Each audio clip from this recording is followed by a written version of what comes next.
Hi guys, আমার নাম মিলন। আমি তোমাদের 11 আর 12 টোটাল ইংলিশ সিলেবাসটা কভার করব।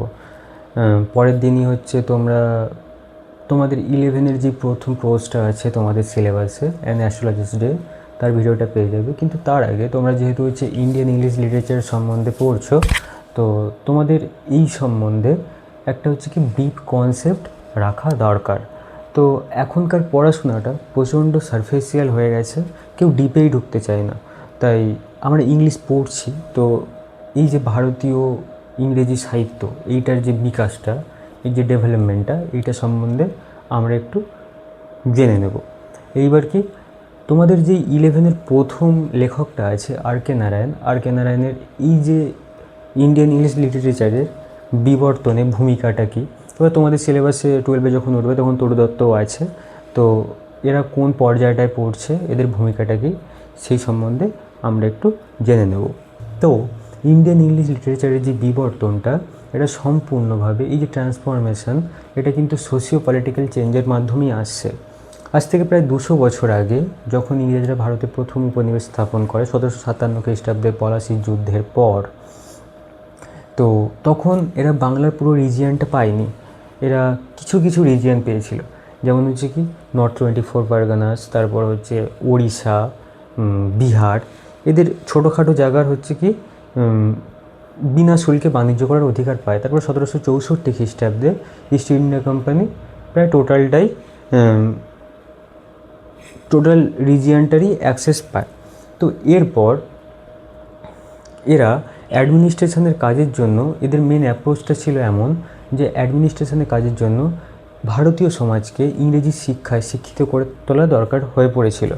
তো এই টাইমেই ইস্ট ইন্ডিয়া কোম্পানির ক্ষমতা ধীরে ধীরে বাড়ছিল, কিন্তু ব্রিটিশ পার্লামেন্ট এদের ক্ষমতার এই যে বাড়ছে, এই একটা এত বড় দেশ ভারতীয় উপমহাদেশ, এইখানকার সমস্ত ক্ষমতা যে একটা ছোটোখাটো কোম্পানির হাতে চলে যাচ্ছে, তো এটা দেখে ভীত হয়ে পড়ে। তাই এদের হাতে রাখার জন্য এরা 3টে ল কিংবা অ্যাক্ট পাস করে। সেই 3টে অ্যাক্টগুলো কী কী? 3টে অ্যাক্টকে চার্টার অ্যাক্ট বলা হয়।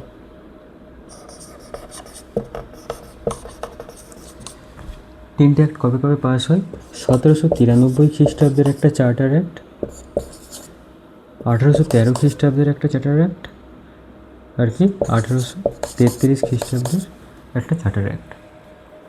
তো 1793 খ্রিস্টাব্দের চার্টার অ্যাক্টে ইংরেজরা বলছেন যে আরও 20 বছর ইস্ট ইন্ডিয়া কোম্পানি বিনা শুল্কে ভারতে বাণিজ্য করতে পারবে। তারপর 1813 খ্রিস্টাব্দে ওই বিলটায় বলা হচ্ছে যে ইস্ট ইন্ডিয়া কোম্পানিকে ভারতীয় শিক্ষার ডেভেলপমেন্টের জন্য 1 লাখ টাকা করে বাৎসরিকভাবে বরাদ্দ করতে হবে। কিন্তু সেই টাইমে এইটা বলা হয়নি যে ইস্ট ইন্ডিয়া কোম্পানি প্রাচ্য শিক্ষা খাতে টাকাটা ঢালবে না পাশ্চাত্য শিক্ষা খাতে টাকাটা ঢালবে। এবার মনে প্রশ্নই আসতে পারে, পাশ্চাত্য শিক্ষা ব্যবস্থা বলতে কী বোঝায়, আর প্রাচ্য শিক্ষা ব্যবস্থা বলতে কী বোঝায়? প্রাচ্য শিক্ষা ব্যবস্থা বলতে সেই টাইমে তো ইংরেজির অনুপ্রবেশ ভারতে পুরোপুরিভাবে হয়নি। তো সেই টাইমে যেই সব ভাষায় শিক্ষা দেওয়া হতো, যেমন সংস্কৃত, ফার্সি, আরবি, এই সমস্ত ভাষায় যেই শিক্ষা ব্যবস্থার প্রচলন ছিল, এই জিনিসটাকেই বলছে প্রাচ্য শিক্ষা ব্যবস্থা। আর পাশ্চাত্য শিক্ষা ব্যবস্থা বলতে যে ইংরেজি ভাষায় যেসব হচ্ছে টেকনোলজি আছে, সায়েন্স আছে, এগুলোকে কী বলা হচ্ছে? যে পাশ্চাত্য শিক্ষা ব্যবস্থা। তো 1813 খ্রিস্টাব্দের এই বিলে যখন এইটা বলা হয়নি যে কোন শিক্ষা খাতে টাকাটা নিয়োগ করা হবে, তো এই নিয়ে একটা প্রবল কন্ট্রোভার্সি তৈরি হয়। তো এই সমস্যার জন্য 1823 খ্রিস্টাব্দে একটা কমিটি গঠন করা হয়। যে কমিটিটার নাম কি? General committee of public instruction. এইবার কি এই কমিটিতে দুটো দলের উদ্ভব হয়, কন্ট্রোভার্সিটা দুটো দলের উদ্ভব হয়। একটা হচ্ছে কি ওরিয়েন্টালিস্ট, মানে কি প্রাচ্যবাদী। প্রাচ্যবাদী কারা কারা কারা ছিলেন? যেমন জেটি প্রিন্সেপ, এইচ উইলসন। আর পাশ্চাত্যবাদীর মধ্যে কে ছিল? টমাস ম্যাবিংটন মেকলে, তারপরে কি লর্ড উইলিয়াম বেন্টিং। ঠিক আছে।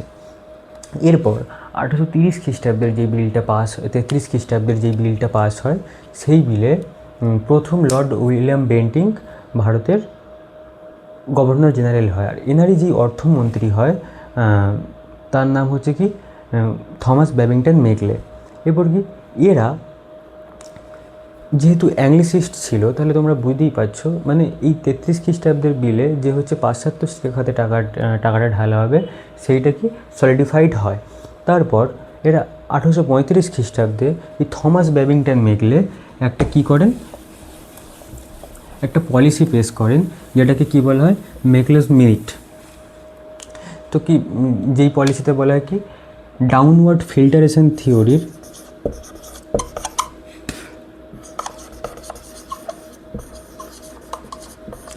ফিল্টারেশন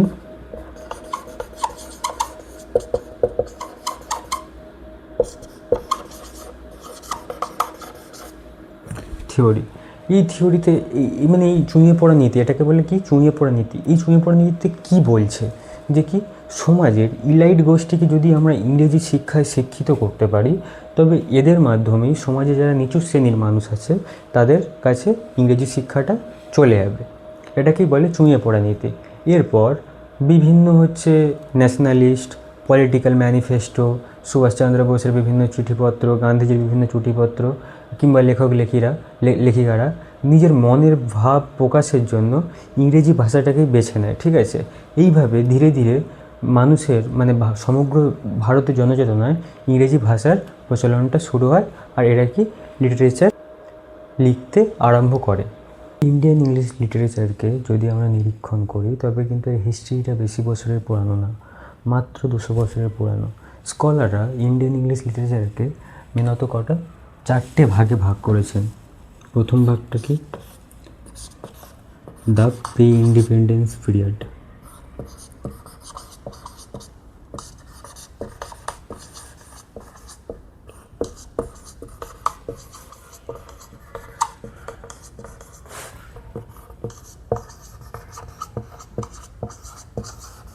এটা কত 1820 থেকে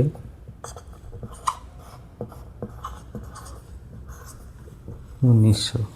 সেকেন্ডটা কি গান্ধিয়ান পিরিয়ড,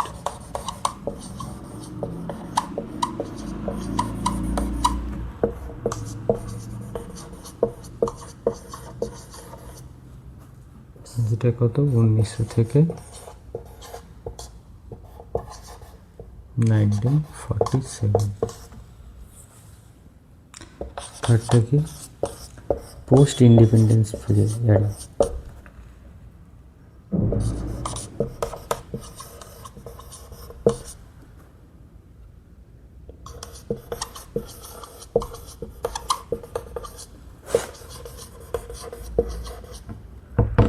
কত 1947 থেকে 1980। এটা কি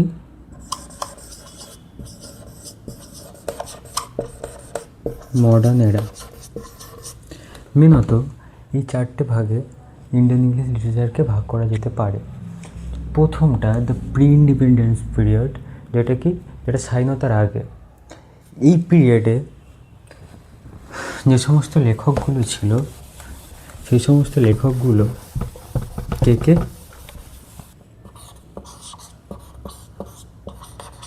রাজা রামমোহন রয়,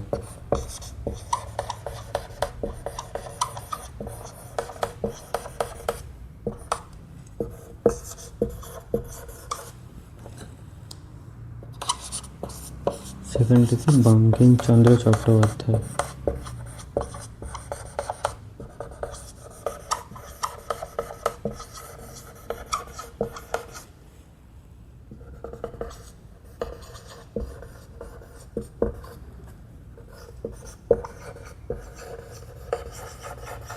ইনি প্রথম হচ্ছে কি ইংরেজি ভাষায় প্রথম নোভেল লেখেন, যেই নোভেলটার নাম কি রাজমোহনস ওয়াইফ।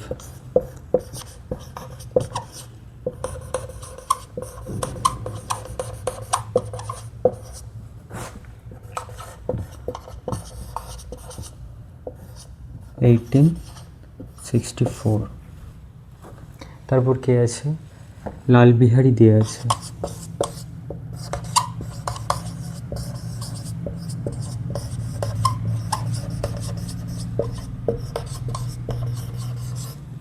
আর আছে কি তরু দত্ত।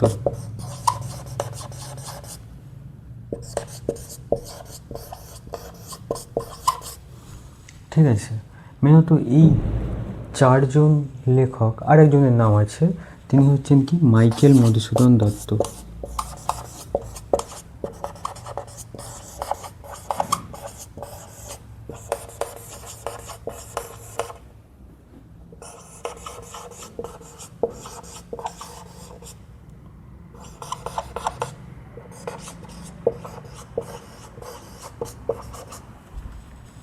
মেনত এই পাঁচজন কি পিভাট হিসেবে কাজ করেন। এরাই হচ্ছে কি প্রথম ব্রিটিশদের এইটা বোঝান যে হ্যাঁ, এরা হচ্ছে কি আমরা ইংলিশে মাস্টারি হাসিল করেছি। এই সমস্ত লেখকরা ভিক্টোরিয়ান আর রোম্যান্টিক যেসব হচ্ছে পোয়েটসরা আছে তাদের থেকে বেশি ইনফ্লুয়েন্স হয়ে নিজের লেখালেখিগুলো করেছেন। ঠিক আছে, এরপর যেটা আসছে সেটা কি গান্ধিয়ানেরা।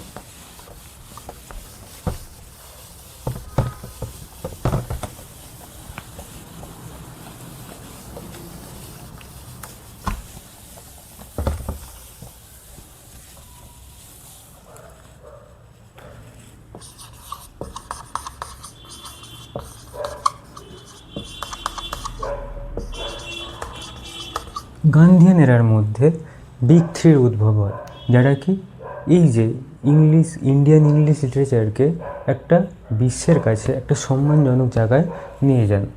এই বিগ থ্রি কে কে?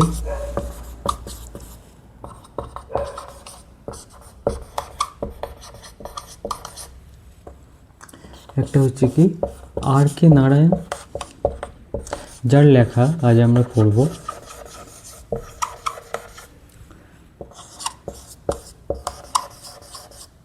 মুল্ক রাজ আনন্দ,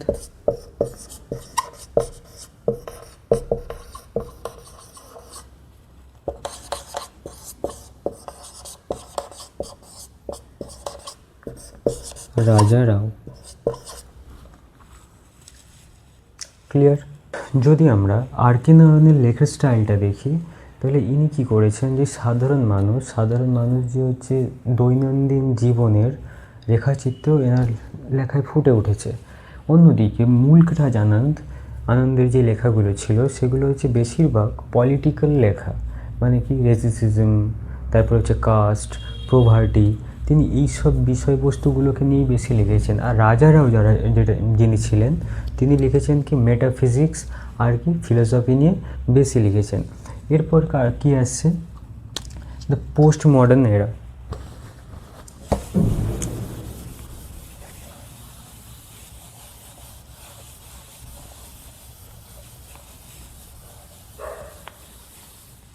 এরপর কি আসছে, এরপর আসছে দ্য পোস্ট ইন্ডিপেন্ডেন্স এরা।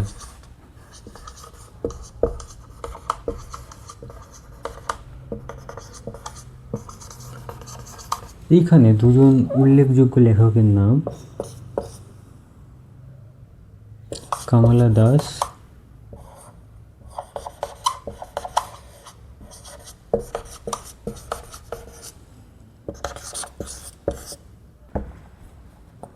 আর অনিতা দেশাই। এবার দেখো 1947 খ্রিস্টাব্দের পর ভারত কিন্তু স্বাধীনতা পেয়ে গেছে। সেই টাইমে স্বাধীনতার যেই উচ্ছ্বাস, সেই উচ্ছ্বাসটাও কিন্তু এবার ফেড হয়ে যাচ্ছে, উচ্ছ্বাসটা মিলিয়ে যাচ্ছে। তার জায়গায় কি আসছে, স্বাধীনতার সময় পার্টিশন হয়েছিল, এক কি পূর্ব পাকিস্তান, এক হচ্ছে পশ্চিম পাকিস্তান। সেই টাইমে পার্টিশনের ফলে মানুষ যে কি অসহ্য যন্ত্রণা সহ্য করেছে, মানুষের মনে কি তার যে কি দুর্বিষহ প্রভাব পড়েছিল, সেই জিনিসগুলোকে নিয়ে কি কমলা দাস আর অনিতা দেশাই লিখেছেন। তারপরেরটা কি,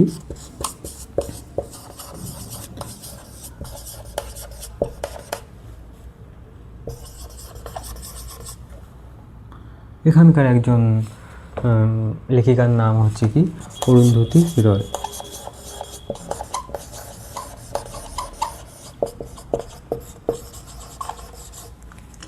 তবে কি আমাদের কি ইন্ডিয়ান ইংলিশ লিটারেচারের বিবর্তনটা সম্বন্ধে কি একটা ব্রিফ কনসেপ্ট চলে এলো। হ্যাঁ, এইটা আরও বেশিভাবে বলা যেত, কিন্তু সেইটা বলতে গেলে কী হবে, ভিডিও লেন্থটা অনেক বড় হয়ে যাবে, তাই কি এইখানেই রাখবো।